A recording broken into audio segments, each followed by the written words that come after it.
Okay, magandang hapon po sa inyong lahat. Magsisimula na po tayo ng ating pong Bible class para po sa huling Sunday ng buwan ng May 2025. So today is May 25. Manalangin po muna tayo sa ating pong pagsisimula ng ating pag-aaral. Aming Ama, kami po ay nagpapasalamat sa iyo sa muling pagtitipon mo sa amin sa lugar na ito upang sama-sama po kaming mag-aral ng inyong mga salita, lalo na pinag-aaralan namin ang paksa ng Lord's Supper, o banal na hapunan. Salamat po sa series na ito kung saan ay marami po sa aming mga kaalaman ay naitutuwid ng katuruan ng Biblia. Sa aming pagpapatuloy, hinihiling po namin na patuloy niyo po kaming samahan at turuan.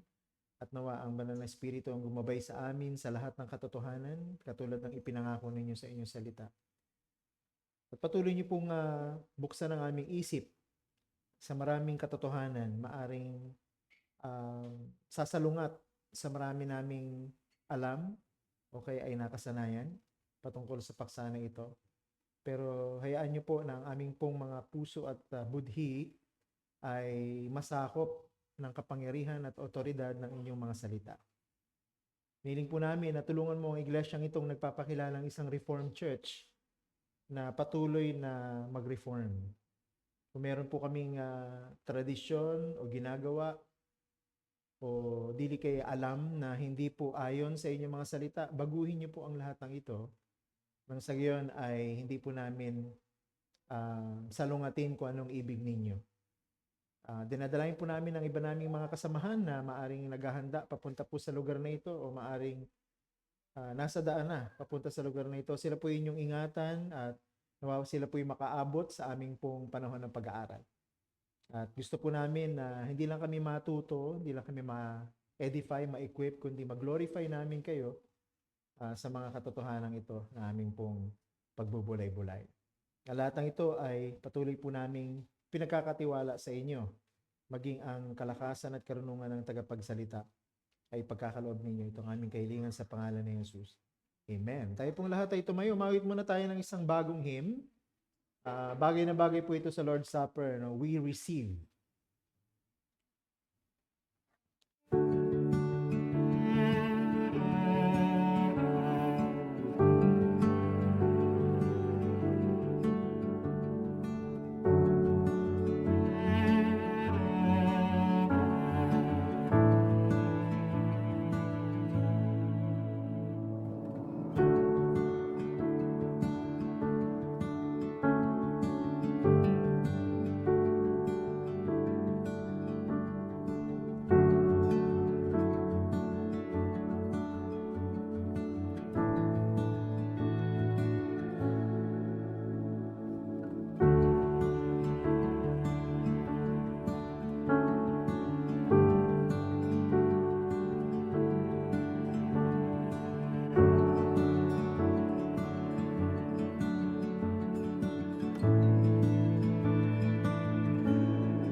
Okay, tutuloy po natin yung ating series patungkol po sa topic ng the Lord's Supper. Okay, so we have established sa pamamagitan ng pagtuturo ng Scripture na ang Lord's Supper is a means of grace. So katulad ng inawit natin, bagay na bagay sa ating topic. Pag tayo po yung nagpa-participate sa Lord's Supper, we are actually receiving from the Lord. Not simply giving, but we are receiving from the Lord. And we are receiving the merits of Christ, the benefits of His death and resurrection. Itong mga blessings na ito ay totoong tinatanggap natin pag tayo po yung nagpa-participate sa banal na hapunan. Kaya po ang ating pananampalataya, dapat tumitibay siya, dapat lumalago siya, nagmamature siya every time na tayo nagpa-participate sa Lord's Supper. Tulad ng sinabi ko last time, hindi pwedeng walang nagbago sa iyo pagkatapos mong mag-participate sa Lord's Supper. Now, kung sa tingin mo ay ganun pa rin naman at wala naman nagbago sa akin kahit na nagpa-participate ako sa Lord's Supper, there's something wrong. Okay? Most probably, ang mali dyan ay yung understanding mo at appreciation mo ng kung ano talaga ang banal na hapunan at anong nagaganap pagka ikay nagpa-participate sa banal na hapunan. Means of grace po ang banal na hapunan. Ibig sabihin, katulad ng preaching, katulad ng worship, katulad ng prayer, pagdalo natin sa prayer meeting, pagbabasa natin ng Bible, lahat yan mga means of grace. Ibig sabihin, may epekto dapat sa atin yon, no? At anong epekto sa atin nun? Dapat nagbabago yung ating pananampalataya. Hindi siya dapat humihina, at lalong hindi siya dapat nananatiling stagnant, pero dapat nagbabago, di ba? Nagmamature, nag-grow. We should not be the same anymore pagkatapos nating mag-engage sa mga means of grace na pinagkaloob sa atin. And the Lord's Supper is a means of grace. So itutuloy po natin yan. This afternoon, topic natin, of course, is the Lord's Supper, but we will be examining it in the light of our Reformed confessions. So ang topic natin this afternoon about the Lord's Supper is the Lord's Supper and the Reformed confessions. Note, ang ating pong pagkaunawa sa banal na hapunan bilang pamamaraan ng biyaya kung saan tumatanggap tayo ng maraming pagpapala mula sa Diyos na nandun sa kalangitan, dinadala sa atin dito sa lupa sa pamamagitan ng ministeryo ng banal na Espiritu, ay hindi lamang po consistent sa turo ng banal na kasulatan, kundi ako'y naniniwala ng ating pong pag-unawa sa banal na hapunan sa ganitong pamamaraan ay consistent din naman sa mga turo na matatagpuan natin sa mga confessions. Particularly mga Reformed confessions. Kung paano nila ito naintindihan at kung paano nila ito itinuturo sa mga confessions na ito. So gusto kong ulitin na ang ating pong church is a confessional church. Ano pong ibig sabihin ng confessional church? Ang ibig sabihin ng confessional church, we subscribe to the Reformed confessions, particularly the 1689 London Baptist Confession of Faith. That is why we are not simply Reformed, but we are Reformed Baptists. Okay? We are Reformed Baptists. We are particular Baptists because we subscribe, we hold to the 1689 London Baptist Confession of Faith. Pero gusto kong i-clarify na bagamat ang church na ito ay confessional, hindi tayo naniniwala na ang mga confession na ito ay kapantay ng Biblia. Ulitin natin ha, hindi po tayo naniniwala na mga confessions na ito ay kapantay ng Biblia. Nag-iisa lamang ang authority ng Diyos sa kanyang iglesia at yun ay ang kanyang nakasulat na salita. Bakit pa natin pinag-aaralan ng mga confession kung hindi naman pala ito kapantay ng Biblia? Hindi nga kapantay ng Biblia ang mga Reformed confessions, pero ito po ay binigay sa atin ng Diyos sa kanyang providence para tulungan tayo na mas maunawaan ang mga mahalagang turo o doktrina ng Biblia. Kumbaga, ang mga Reformed confessions po ay hindi authority sa church, kundi sila po ay mga tools. Sila po ay mga kasangkapan para mas maintindihan natin ang mga mahalagang doktrina na pinangahawakan natin bilang isang Reformed Baptist Church. In fact, yung pong 1689 London Baptist Confession of Faith, hindi po natin tinatanggap ang lahat ng nakasulat dyan. Okay? So we substantially subscribe to the 1689 London Baptist Confession of Faith. Now, pag sinabi natin substantially, not entirely. Now, what do we mean by not entirely? Kapag isa sa mga tinuturo ng 1689 London Baptist Confession of Faith, ang Pope ang Antichrist. Okay? At yung pong mga infants na namatay ay hindi pupunta sa langit. So, hindi po natin itinuturo yan. Ano? So, ipapaliwanag ko po yan pag bumalik na tayo sa ating pag-aaral ng 1689 London Baptist Confession of Faith. Siguro pagkatapos nitong series na ito, babalik ulit tayo sa pasimula ng 1689. Bagamat tinuturo yan sa ating Theotalk, hindi po kasi comprehensive ang Theotalk natin.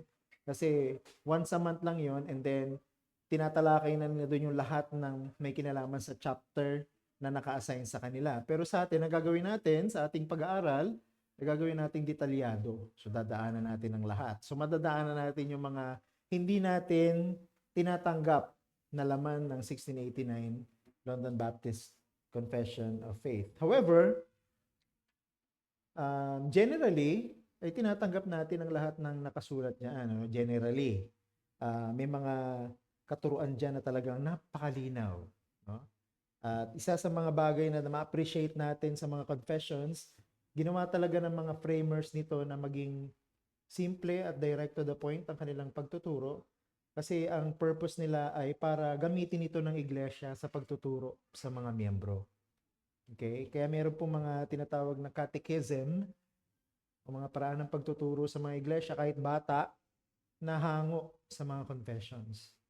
Okay? So, we believe ng ating understanding that the Lord's Supper is a means of grace ay hindi lang tinuturo ng Biblia, kundi consistent din sa understanding ng maraming mga Reformed Baptists na gumawa ng ating mga confessions. So, meron po tayong titingnan dito na tatlong Reformed Baptist o tatlong Reformed Confession at ang isa dyan ay Reformed Baptist Confession. So, unahin na natin ang Belgic Confession of 1561.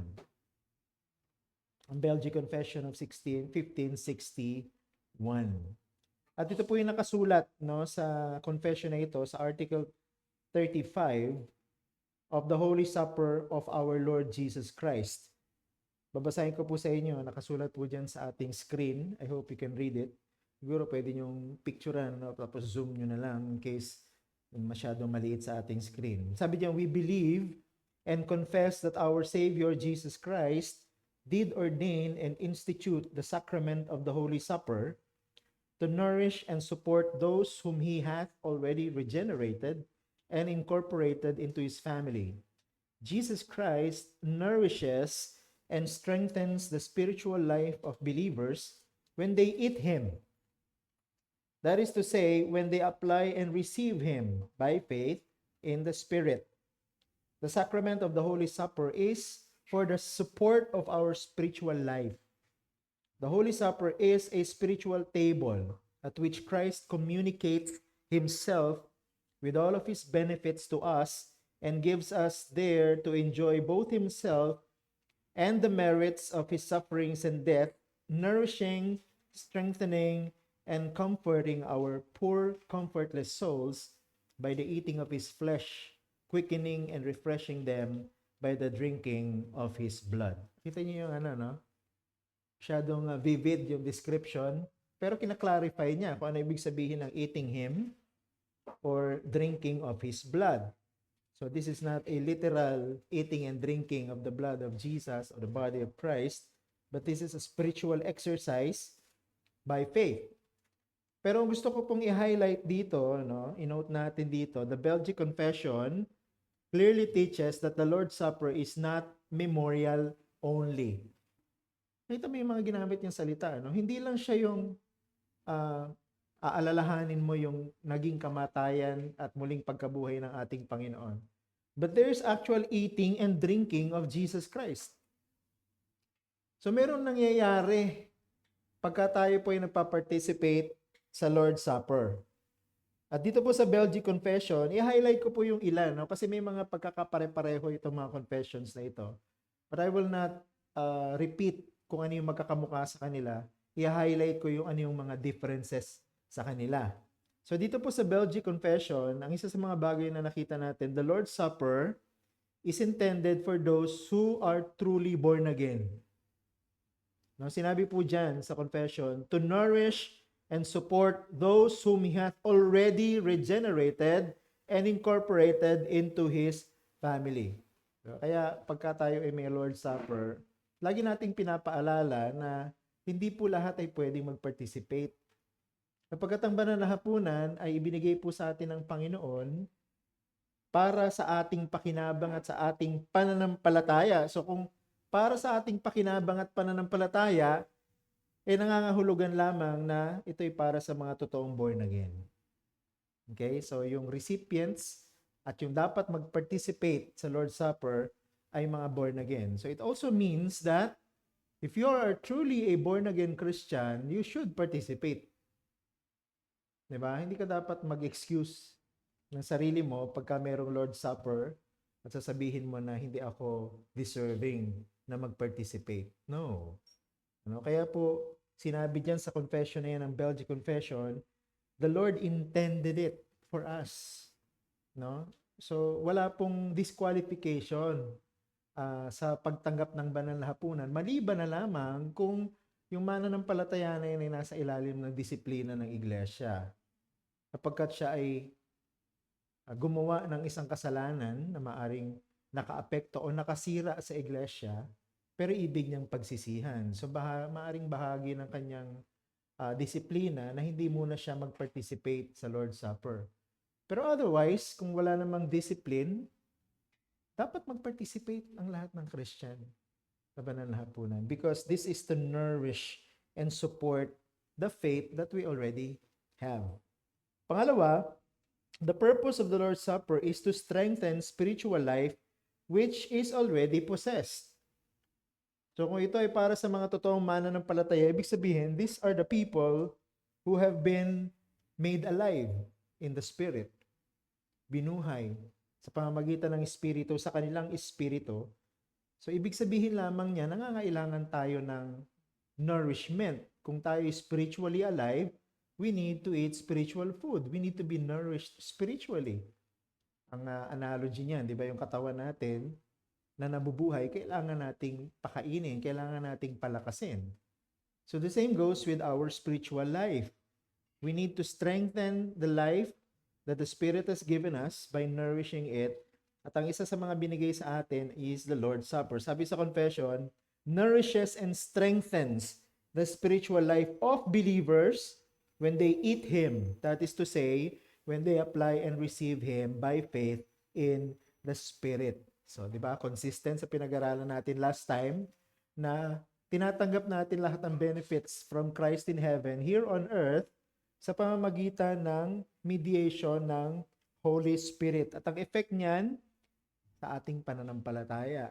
Di ba? Tumitibay ang ating pananampalataya, lumalakas ang ating pananampalataya, nagmamature tayo.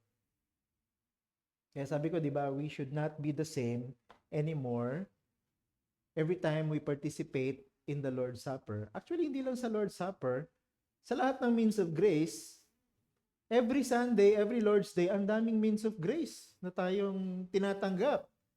Diba? Yung reading of the Word, singing of the Word, prayer, the preaching of the Word, fellowship. Kapag may prayer meeting pa tayo every Thursday, means of grace din yan. Ang daming feeding eh. Diba? Ang daming feeding. So dapat, kung maraming feeding ang mga Christian sa church na ito, dapat ang mga Christian sa church na ito nagmamature. Ang kanilang pananampalataya nag-grow. Diba? So pag nag-grow tayo, we should not be the same as before. We should be maturing. Diba? Ganun dapat ang epekto sa atin. Pangatlo, in the Lord's Supper, we receive blessings directly from Christ. O yan, pinag-usapan din natin yan last Bible class. Sabi sa confession, Christ communicates Himself with all His benefits to us, there to enjoy both Himself and the merits of His sufferings and death, nourishing, strengthening, and comforting our poor, comfortless souls by the eating of His flesh, quickening and refreshing them by the drinking of His blood. Nakakatawa yung ginamit ng mga gumawa ng Belgic Confession dito na salita to describe the Christian. Comforting our poor, comfortless souls. Ibig sabihin, nire-recognize ng mga sumulat ng Belgic Confession na every time that a Christian leaves the church or the gathering of the church, na-expose siya sa maraming temptation, 'di ba? Na-expose siya sa system ng mundo na ito na contradictory sa turo ng scripture. Papasok ulit siya sa trabaho, papasok ulit siya sa school, pagbalik ulit siya sa community. So alam ng sumulat ng Belgic Confession that we will be once again, parang we will be bombarded again by the enemy. So makakaranas ulit tayo ng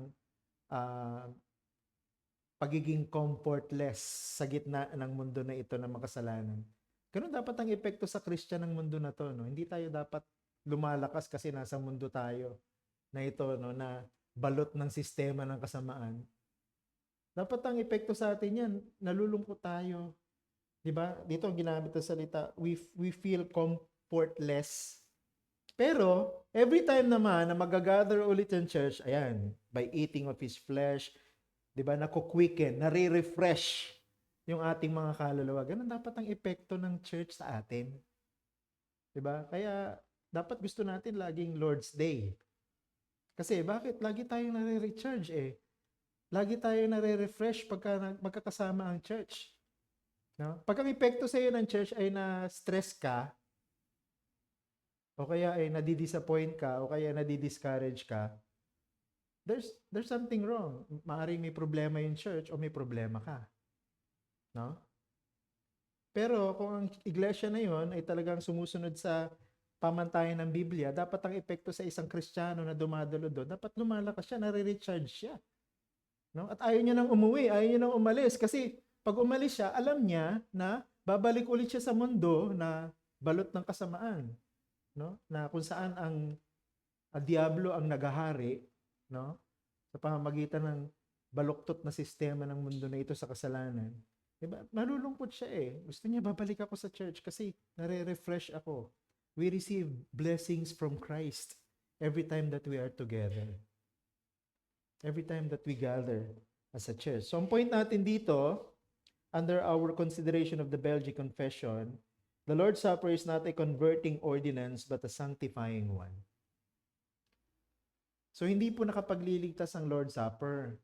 Totoong merong epekto ito sa kaluluwa ng isang Christian. Totoong lumalakas ang ating pananampalataya, pero hindi tayo binibigyan ng pananampalataya. Pinalalakas lang ang pananampalatayang taglay na natin. Nire-recharge lang ang spiritual life na meron na tayo. So, yan ay sanctifying effect, no?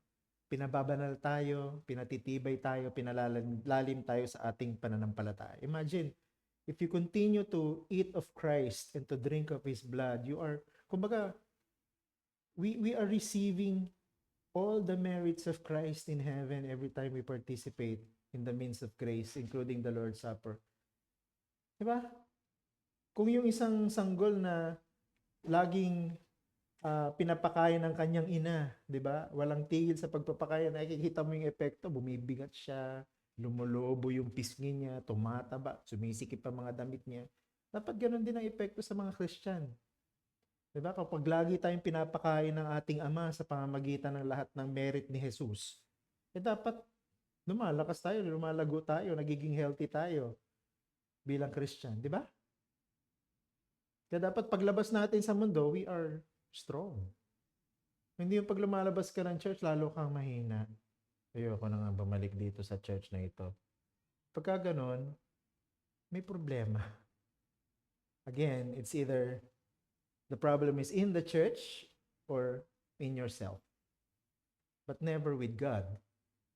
No, never with His Word. Never with the means of grace. Okay, so that's the Belgic Confession of 1561. Okay, hindi ko na babibigay sa inyo yung mga background, no, sa mga confession na ito kasi we are just looking at it generally. So, tingnan natin yung isang confession pa. Ito naman confession ng mga Presbyterians. mga kapatiran din natin ito sa pananampalataya, ang kanilang confession na kinikilala rin nating isang Reformed confession at ginagamit din natin ay ang Westminster Confession of Faith of 1647. Okay, mas nauna to sa ating confession ng mga Reformed Baptist kasi 1647 pa lang buo na siya. At ito ang pinaka-main confession ng mga Presbyterians. Okay, ulitin ko, we are recognizing the Presbyterians as brothers in the Lord. However, we reject or we refuse to believe na dapat ay binabautismuhan ng mga infants o yung mga baby o yung mga bata na anak ng mga Christian na magulang na miyembro ng iglesia. Sapagkat tayo naniniwala na binabautismuhan lamang ay ang mga mananampalatayang nagpapahayag ng kanilang kaugnayan kay Kristo sa iglesia at kinikilala ito ng iglesia. So we call that believers baptism or adult baptism. Okay, so merong dalawang paragraph sa Westminster Confession of Faith na titingnan natin when it comes to the Lord's Supper. So yung chapter 29, paragraph 1, paragraph 29, statement 1, and then yung paragraph 29, statement 7 ng Westminster Confession of Faith. Tingnan mo natin yung statement 1 of the Lord's Supper. Sabi dyan of our Lord Jesus, in the night wherein he was betrayed, instituted the sacrament of his body and blood, called the Lord's Supper, to be observed in his church unto the end of the world, for the perpetual remembrance of the sacrifice of himself in his death, the sealing all benefits thereof unto true believers, their spiritual nourishment and growth in him, their further engagement in and to all duties which they owe him, and to be a bond and pledge of their communion with him and with each other as members of his mystical body. Okay, so dito makikita natin yung ilang mga elements, pero mamaya na basahin muna natin yung statement number 7 under the same chapter. Worthy receivers outwardly partaking of the visible elements in this sacrament, the Lord's Supper, do then also inwardly by faith, really and indeed, yet not carnally and corporately, but spiritually, receive and feed upon Christ crucified and all benefits of his death, the body and blood of Christ being then not corporally or carnally in, with, or under the bread and wine, but spiritually present to the faith of believers in that ordinance, as the elements themselves are to their outward senses. Okay, so dito makikita natin yung ilang mga, actually halos magkamuka yung 1689 at saka Westminster Confession of Faith, pero i-highlight natin yung differences nila instead. Note, though the Lord's Supper is not purely memorial, hindi tayo naniniwala na yung Lord's Supper ay puro remembering lang, no? Kundi talaga meron nangyayari sa ating pananampalataya every time na nagpa-participate tayo. Remembering what happened on the cross is crucial or essential to its celebration. Hindi nga siya puro remembering, pero mahalaga yung remembering. Mahalaga yung memorial part ng Lord's Supper. No? Kasi kung aalisin natin yung memorial part o yung remembering, mawawala yung unang level ng significance ng Lord's Supper. Katulad nung sa Passover meal. Kaya hindi pwedeng alisin yung remembrance sa mga Israelita sapagkat yun yung papaalala sa kanila ng identity nila prior to their freedom na sila ay slaves sa Egypt. Diba? Na wala silang karapatan, na sila ay pinahihirapan, no? Na sila ay umatungal sa Diyos at pinakinggan ng Diyos ang kanilang mga ungol at sila ay niligtas ng Diyos sa pamamagitan ng kanyang lingkod, sa pamamagitan ng makapangyarihang kamay ni Yahweh. At doon nabubuo sa kanila yung kanilang gratefulness, thankfulness sa Panginoon na kaya sila nabubuhay ngayon bilang people of God is because of what God has done to them. Ganon din naman sa Lord's Supper. Hindi pwedeng alisin yung remembrance nung deliverance natin sa pamamagitan ng kamatayan at muling pagkabuhay ng Panginoon. Kasi without that, mawala ng first level ng significance yung Lord's Supper. Diba? Hindi natin ma-appreciate yung Lord's Supper without remembering what actually happened in the past na may epekto sa ating present at naghahanda rin sa atin sa ating future. So, three things. Number one, the Lord's Supper points us back to Christ's sacrifice according to the Westminster Confession of Faith. So, this is the first level of significance ng Lord's Supper. We remember Christ's sacrifice. Ano sabi dyan sa confession? To be observed in His church unto the end of the world for the perpetual remembrance of the sacrifice of Himself in His death. Now, the word perpetual means never ending. No? Continuously remembering the death and sacrifice of Christ. Diba sabi nga ng Panginoon sa 1 Corinthians 11, gawin ninyo ito hanggang sa aking muling pagparito. No? So, ibig sabihin, yung banal na hapunan ay dapat ginagawa natin, ang church dapat nag-engage lagi sa banal na hapunan, walang tigil, hanggat nagtitipon siya, hanggang bumalik si Jesus. Ibig lang sabihin, hindi natin kalilimutan hanggang sa bumalik ang Panginoong Jesucristo na tayo ay kanyang niligtas sa pamamagitan ng kanyang pag-aalay ng kanyang sarili. Diba? So, nag-cultivate sa atin ng gratitude ang Lord's Supper. At mas malalim ito dun sa gratitude na meron yung mga Israelites sa pag-deliver sa kanila ni Yahweh from Egypt. Bakit? Physical deliverance lang yun. Pero yung ating nire-remember sa Lord's Supper is our spiritual deliverance. Diba? Eternal ang consequence ng inaalala natin sa banal na hapunan. Sa kanila, temporary lang.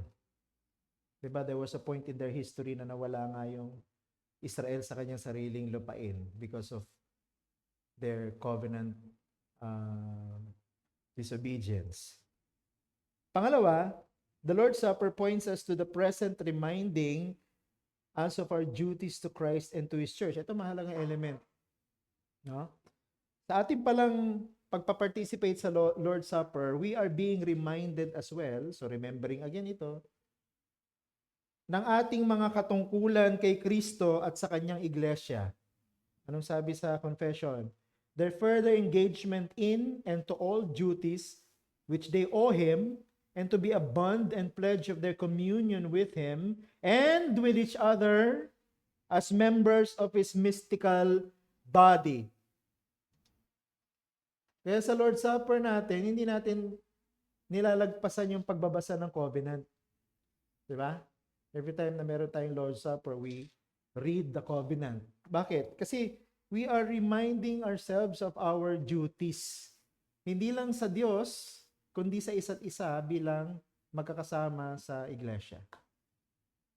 Sa banal na hapunan pala ay pinapaalalahanan din yon na hindi lang po tayo may katungkulan na dapat gawin para kay Kristo, dahil niligtas niya tayo, kundi meron din pala tayong katungkulan na dapat gawin sa isa't isa dahil pare-pareho ang karanasan natin ng kaligtasan dahil kay Kristo. No? Ganda, no? Ay kita mo ngayon yung significance ng Lord's Supper, hindi siya ganun ka simple. Hindi lang siya parang activity na if you want to participate, you go and participate. If not, you don't do it or you leave it like that. May epekto sa atin eh.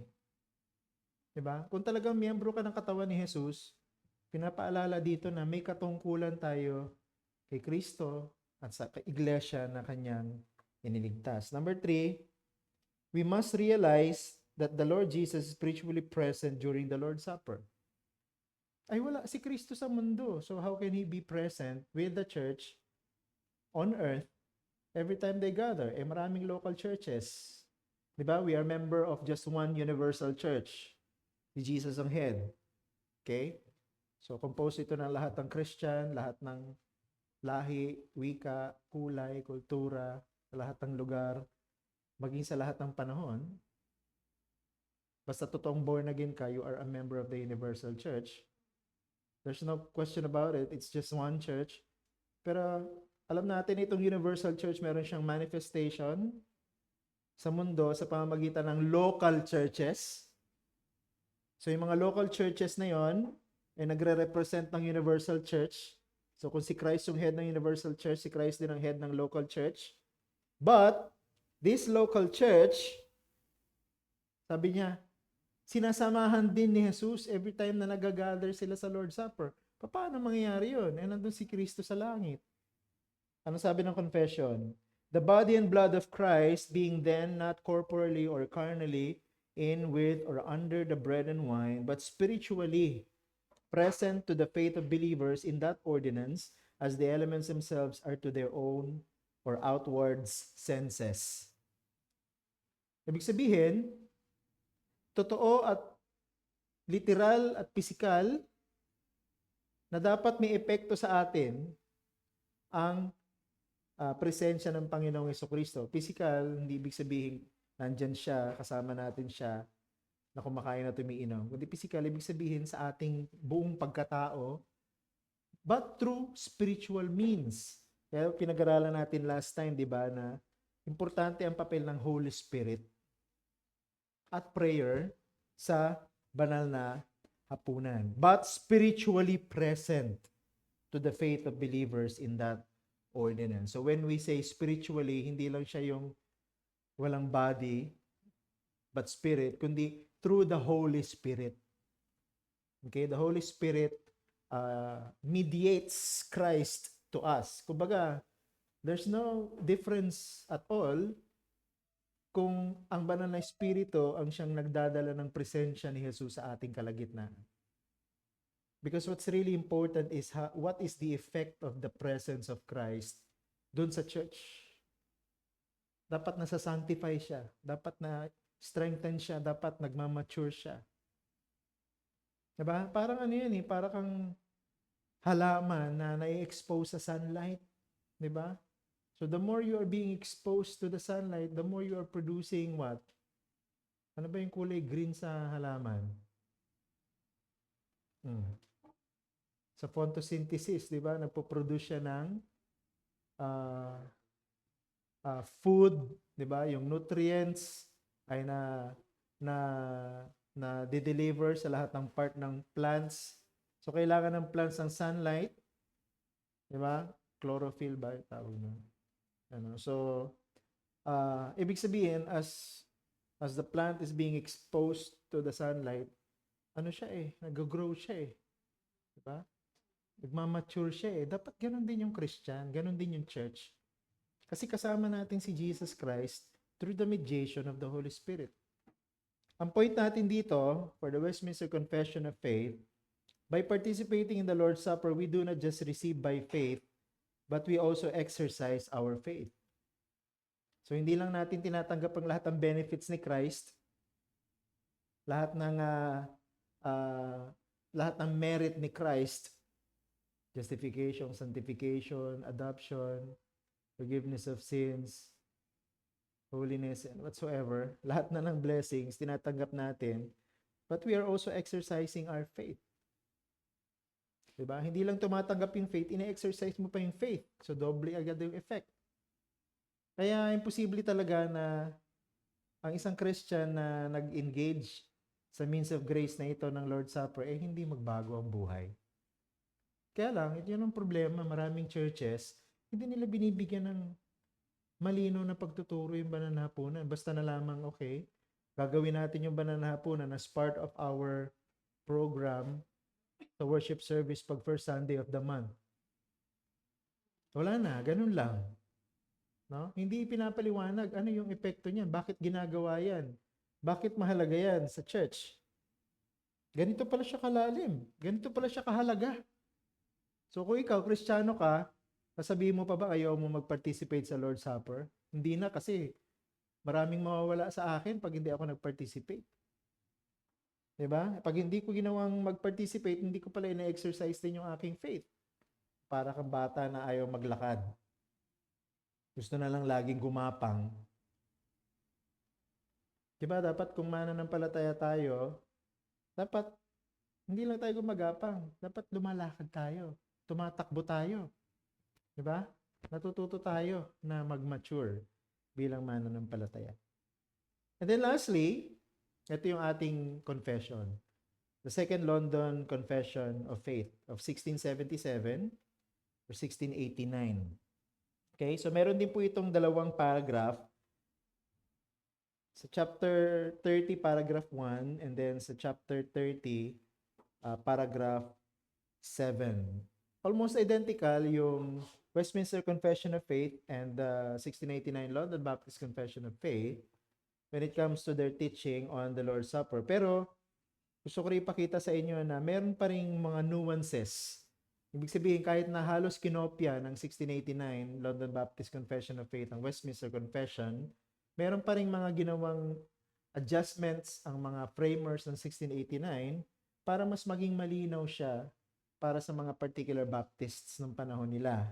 Basahin muna natin yung paragraph 1 ng chapter 30 of the Lord's Supper. Sabi niya, the supper of the Lord Jesus was instituted by him the same night wherein he was betrayed, to be observed in his churches to the end of the world, for the perpetual remembrance and shewing forth the sacrifice in his death, confirmation of the faith of believers in all the benefits thereof, their spiritual nourishment and growth in him, their further engagement in, and to all duties which they owe to him, and to be a bond and pledge of their communion with him and with each other. Okay, chapter 7, paragraph 30 of the Lord's Supper. Worthy receivers outwardly partaking of the visible elements in this ordinance, do then also inwardly by faith, really and indeed, yet not carnally and corporately, but spiritually receive and feed upon Christ crucified and all the benefits of his death, the body and blood of Christ being then not corporally or carnally, but spiritually present to the faith of believers in that ordinance, as the elements themselves are to their outward senses. Kumbaga, kung paanong totoo yung tinapay at kung paanong totoo yung alak, ganun din katotoo yung tinatanggap nating biyaya mula sa Panginoon. Sabihin talagang meron, nagaganap. Sa pananampalataya ng mga Kristiyano, pagka nagpa-participate sila sa banal na hapunan, dapat meron. No? Hindi pwedeng wala. Note, the framers of the London Baptist Confession didn't refrain from emphasizing that the Lord's Supper involves a memorial, bahagi yung remembrance, perpetual remembrance, sabi nila. However, they carefully equated it with spiritual benefits being actually received during its observance. So, hindi lang siya memorial, but spiritual. So, there is something that we really receive during the ordinance. So, 3 things na gusto ko i-highlight sa 1689. Number 1, the Lord's Supper is a perpetual remembrance of Christ's death. Sabi dyan, for the perpetual remembrance and shewing forth the sacrifice in his death. Hindi mawawala yung memorial. No? Pero hindi memorial lang. Hindi mawawala yung pag-alaala sa kamatayan ng Panginoon, pero hindi lang aalalahanin. Sapagkat ang nabubuhay ni Jesus na hari na nakaupo doon sa trono sa kanan ng kanyang Ama ay patuloy na nagbibigay sa atin ng biyaya sa pamamagitan ng banal na Espiritu every time we participate in the Lord's Supper. So we are, baga parang dumadaloy sa pamamagitan ng banal na Espiritu yung biyaya galing kay Jesus sa langit. Diba? Kaya dapat nagiging kamukha tayo ng Panginoon sa pang-araw-araw natin na pamumuhay. Secondly, during the Lord's Supper, the faith of the believers are confirmed. Di ba sa Roman Catholic Church, meron silang activity na tinatawag nilang confirmation. Di ba? So, pag baby pa lang, binabaptize nila, tapos pag malaki na, merong confirmation. Bago tuloy ang kilalanin ng church, yung deboto, yung tawagin. Sa atin, meron din pong confirmation. No? Yung mga Presbyterians, meron din silang confirmation. Di ba? Binabaptize sila yung mga batang anak na mga miyembro nilang mananampalataya. No? Hindi nila kinikilala na Christian yon, pero kinikilala nilang member ng church nila. No? Yun ang kanilang turo. Tayo hindi, baliktad. Hindi sila pwede maging miyembro hanggat nagiging Christian sila. at nagpo-profess sila ng pananampalataya sa Panginoon. Pero meron ang mga Presbyterians sa confirmation, pag dumating yung time na yung mga babying binaptize nila ay nag-profess ng faith. So meron din po silang confirmation. Sa atin, sa 1689 London Baptist Confession of Faith, ang confirmation ay nagaganap during the Lord's Supper. No? During the Lord's Supper, the church is confirming the faith of the participant. Diba? Kaya halimbawa may bisita tayo na galing sa ibang church. Hindi ka pwede basta-basta na lang mag-participate unless may nag-vouch sa'yo na Christian ka. Bakit? Kasi pagka nagpa-participate tayo sa Lord's Supper, we are actually confirming the faith of the participant. Yun yung sinasabi sa confession, confirmation of the faith of believers in all the benefits thereof. No, hindi lang natin basta hinahayaan siya, kundi kinikilala natin na Christian siya. We are confirming his or her faith. No? Kasi kasama siya dun sa tatanggap ng benefits mula kay Kristo dun sa langit. Hindi pwede kung wala siyang faith. Hindi pwede kung hindi siya Christian. So confirmation for us always happen every time we participate in the Lord's Supper. Hindi siya isang separate special event. Kundi it's a regular event every time na naglo-Lord's Supper ang church. Pangatlo, huli, participation in the Lord's Supper is a public reaffirmation of our pledge to Christ and His church. So, hindi lang pala ito parang private reminder ng ating covenant with one another and with God, kundi a public reaffirmation. Sabi dyan, their further engagement in and to all duties which they owe to Him, and to be a bond and pledge of their communion with Him and with each other. So kaya yung ating pagbabasa ng covenant ay nasa pandinig ng lahat, hindi lang ng mga covenant members.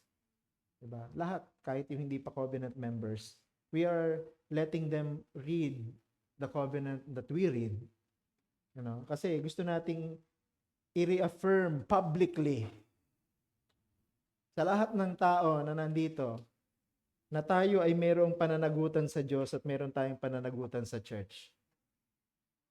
Pag tayo nagpa-participate sa Lord's Supper. Kaya kasama dun yung ating pagpapasakop sa pagdidisiplina ng iglesia. Diba? Kasi kung meron kang katungkulan at pananagutan sa Panginoon, meron kang katungkulan at pananagutan sa iglesia, na pagka sinuway mo, dapat handa kang tumanggap ng disiplina. Sama yun. Okay? Point. Something happens through the supper that alters the souls of believers for the better. Ito yung ginamit na salita ng author na ginagamit natin na libro. Alters the souls of believers for the better. Binabago yung kaluluwa natin. Binabago tayo ng Lord's Supper for the better. For the better. Hindi tayo binabago parang paurong. Alam mo yun, parang lalong naging matampuhin, lalong naging mapintasin, no? Lalong naging mapanirang puri, lalong naging chismosa. Hindi, no? Kung dati ka ng chismosa, mapanirang puri, mapintasin o maramdamin, dapat kapag lagi kang sumasama sa banal na hapunan, nawawala na yung dapat. Nagbabago ka eh. Di ba? Kung dati ka ng ganyan, tapos sasabihin mo pa sa church, tanggapin nyo na lamang ako, ganito na talaga ako. Ito na talaga ang kahinaan ko. Hindi na ako magbabago. Sandali lang. It's either itong mga pinag-aaralan natin na nagsisinungaling o ikaw ang nagsisinungaling. Kasi sinasabi dito, pag tayo ay sumasama sa banal na hapunan dahil ito yung means of grace, kasama yung preaching, kasama yung worship, fellowship, prayer, reading of the word, singing of the word, dapat nagbabago ka.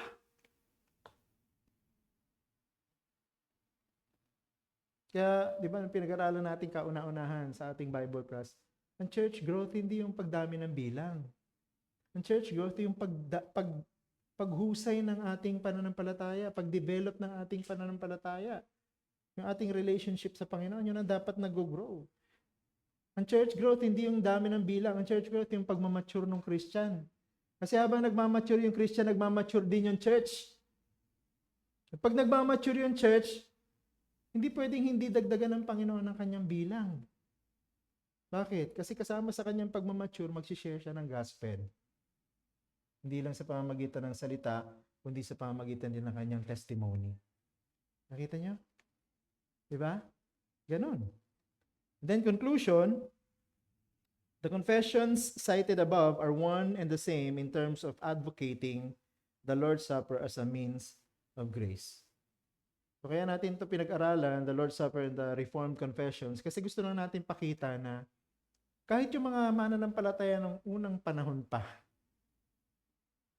mga naunang Christian sa atin, ganyan ang understanding nila pagdating sa Lord's Supper. It's a means of grace. Katulad ng turo ng Bible. No? Ibig sabihin, kung ganyan ang turo nila, katulad ng turo ng Bible, dapat ganun din ang understanding natin sa Lord's Supper. Sa panahon natin ngayon. Okay po? Question. Clarification. Comment, reaction. Ako, nung pinag-aaralan ko rin to, marami rin akong ano. Oo nga. No? Bagamat, akala ko no, malalim ng pagkakaintindi ko sa Lord's Supper. Mas malalim pa pala dapat ang maintindihan natin. Iba na nahapunan. Hindi lang pala ganun. Kumbaga, yung pagkaintindi ko sa banal na hapunan before, kinakamot ko lang yung ibabaw ng balat eh. Hindi ko talagang naiintindihan yung ilalim. No? And now, we understand, ganun pala. No? Hindi lang pala dapat may epekto sa akin, kundi may epekto sa church, sa buong church. Yung banal na hapunan at yung ibang mga means of grace na binigay sa atin ng Panginoon. Kaya pala sabi ng Panginoon, kung siya ang puno, tayo yung sanga, ang expectation sa atin dapat magbunga. 'Di ba? Yan ang sabi sa John chapter 15. Ako ang puno ng ubas, kayo ang mga sanga, dapat magbunga kayo ng sagana. Kaya pala ganon. Kasi, hindi pala siya nagkulang na ibigay sa atin yung lahat ng kailangan natin para magbunga tayo. Kumbaga, sobra-sobra eh, no? Kumbaga sa baby sa panahon natin, lulungad na sa sobrang dami ng kinakain. Naintindihan niyo yan? Lulungad na yung baby kasi sobra-sobra sa pagkain. Ganon ang church. Sobra-sobra yung means of grace na binigay sa atin ng Panginoon. Kaya imposible hindi tayo mag-grow, hindi tayo mag-mature, hindi tayo mag-develop bilang isang Christian at bilang isang church.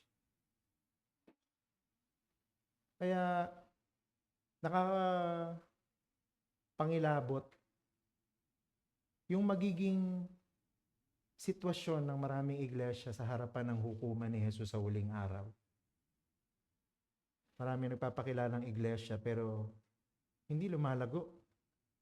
At ang mga miyembro bumabansot, hindi siya lumalago. May problema kasi sa pagtuturo, may problema sa understanding, may problema sa application. Siyempre pagka may problema ka sa root, may problema ka sa fruit.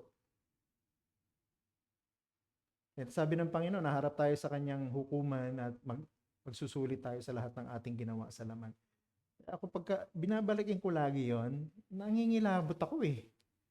Kaya sabi ko, ayokong humarap ako sa hukuman tapos mapatunayan ako yung nagkulang dahil hindi ko ginawa yung dapat kong gawin. Hindi ko dapat aralin, hindi ko dapat ituro, hindi ko sinanay yung iglesia na maintindihan.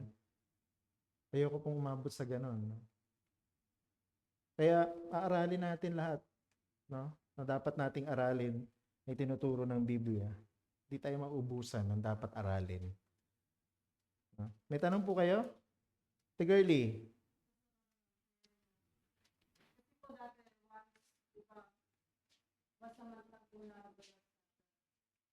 Tapos may mga iglesia nga din po na everyday na dollar sa atin. Baka every second, twice a month. Parang yung sa pag-aaral po natin, naisip ko na, di ba isang buwan pa, amat lang tayo mag-dollar sa atin. Parang yung 30 days mo na ginawa mo ng mga kamali na, parang Sabihin, yung time namin ngayon, kahit isip mo. Kasi hindi ka lang tao sa Panginoon, syempre. Mm. At yun nga, yung mag-Lord Supper ka. Para sa akin, yung everyday, Mas maraming benefit. mas maalala yung isang linggo Mm. mga pag Kumbaga yung once a month na celebration ng Lord's Supper, kulang. para ko sa Oo. Tama po yung observation ninyo. Kasi, Ano? after the 30 days mo na, kasi hindi lang as a Christian. Hindi lang, syempre, ayaw kong sabihin kasama ko ako doon. Parang minsan, pagpupulan tayo, Lord Supper, doon natin maalala yung mga, hindi Mm. naman mga heinous crimes. Yung mga Kumbaga doon ka nagfe-face to face sa reality ng iyong frailty, ng kahinaan mo, ng mga weaknesses mo, sins mo. Kasi isa yun sa epekto ng Lord's Supper, di ba, sa atin? We are. parang naisip mo, yung nagawa ko, parang ganun kasi. Tapos once a month lang. Kaya nga, ako naniniwala that many churches, even Reformed churches, are depriving themselves. No? Kumbaga, pinagkakaitan ng sarili ng biyaya mula sa celebration ng Lord's Supper. Kaya nga po sa aking pag-aaral, one of the reasons why we are studying the Lord's Supper, because I would like to introduce the church. Sa church na ito, yung turo ng Biblia na ang banal na hapunan ay ginagawa ng iglesia every Lord's Day. Okay, at pag-aaralan natin yan. Okay, mag-alala. Bago natin i-apply yan sa church natin, gusto kong maintindihan muna nating mabuti at ang lahat ay maliwanag ang pagkaunawa na yun talaga ang turo ng Biblia. Because ako, dati, ang pagkakaintindi ko, dapat once a month sufficient na. Pero after understanding na ito yung banal na hapunan at ito yung design ng Panginoon para sa Kanya, tapos ginagawa lang natin siya once a month, we are depriving ourselves, of many opportunities to receive blessings kasi once a month lang. And then, pag pinag-aralan mo yung New Testament at yung pattern ng New Testament church, every Sunday naglo-Lord's Supper sila. Every Sunday. Papatunayan ko po yun sa inyo sa mga susunod po nating lesson. So dito pinapakita ko lamang po sa inyo yung foundation. And then we will also talk about the frequency of the Lord's Supper. I challenge you also, magbasa din po kayo sa mga Reformed websites about the debate pagtungkol po dun sa frequency ng Lord's Supper. You will see so many biblical evidences ng Lord's Supper ay ginagawa ng early church every Sunday, every Lord's Day. Kaya makikita mo yung epekto nito sa mga churches before. Yan naman yung unang church, na tinatawag na early church sa Book of Acts. Every time that they gather, they break bread. No? Every time they gather, naglo-Lord's Supper sila. Sila yung ginamit ng Panginoon para yung gospel umabot sa iba't ibang panig ng mundo.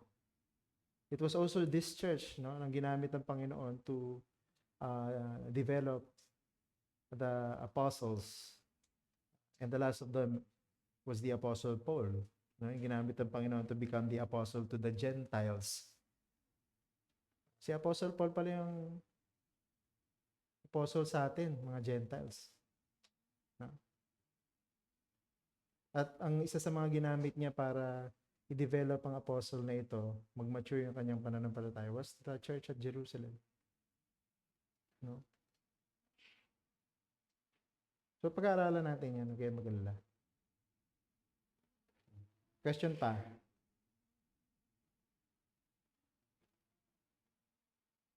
Clarification. Pero sana, pare-pares tayo nag-agree that the Lord's Supper is very important. No? At talagang nade-develop ang ating faith. Actually, hindi lang yung Lord's Supper, kundi lahat ng means of grace. And I believe the Lord's Supper was designed by the Lord to become a part of the Lord's Day celebration. Diba sa Lord's Day, nandun lahat, nakafocus ang lahat ng means of grace na binigay ng Panginoon para sa church. Kasi yun yung araw na nagtitipon siya. Diba? So pag ang church nagtitipon, dapat nandun yung prayer. Pag yung church nagtitipon, nandun yung worship, nandun yung preaching, nandun yung Lord's Supper. Nandun din yung baptism dapat kung may ibabaptize. Kasi mga means of grace yan eh. Kasi ang gathering, official gathering ng church, Lord's Day. Okay? Question? Clarification. Kaya mahalaga yung Lord's Day. Kaya buong araw yung Lord's Day eh. Kasi punong-puno ng mga means of grace. Kaya wala dapat panahon ng church para magchismisan pag Lord's Day. Alam mo yan, mag-away pag Lord's Day. Walang panahon para doon. Kasi maraming means of grace na dapat nating pinag-uukulan ng panahon. Question pa? Wala na? Sige. Tutuloy na lang natin ulit itong ating pag-aaral. Lord willing, next Lord's Day. So magpahinga na po muna tayo. Maraming salamat po sa inyong pakikinig.